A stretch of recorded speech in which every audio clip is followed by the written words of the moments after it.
Welcome back for another series from Train, Fight, Win.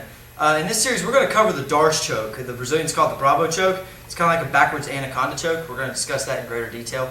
But essentially, a little background on it. The Darce Choke is named after Joe Darce, who was just destroying people with it, some top-name guys.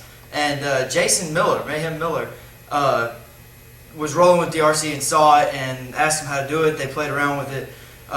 Mayhem Miller takes it over to Mark Lehman. They refine it, they adjust it, and get some different calculations on how to get to it. Eddie Brabo, same thing. This whole process just evolved, and now you've got a million different setups for the Darce Choke, a million ways to finish it. The Brazilians, they call it the Brabo Choke.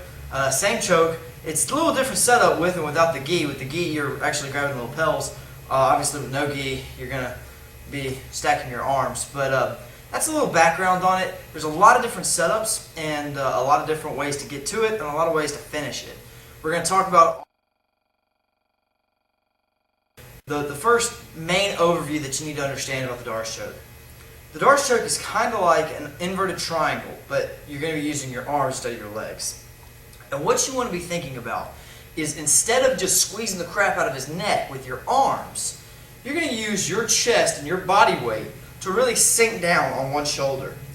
In the Darce Choke, my bicep is going to be cutting off one of the carotid arteries, and his shoulder will be cutting off the other. So when I have the Darce Choke on my opponent, I'll be reaching around, stacking, the grip's just like a rear naked choke, and I'll be cutting off one carotid artery with my arm. The other carotid artery will be blocked by his own shoulder as my chest lays on it. One of the biggest mistakes that people make with the Darce is when they get here, they'll want to lift up to squeeze him. Instead of lifting up, we just want to squeeze and then push our weight to the floor. Like we're trying to push our chest flat on the ground. Obviously, with his body in between us, it's really going to create a lot of pressure.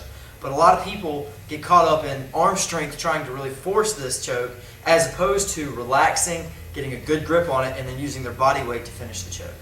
That's just something you want to keep in mind. We're going to get into some of the most basic setups right now, and then we're going to get into some of the more exotic setups that you can work on as you progress with your abilities with this choke and your overall abilities.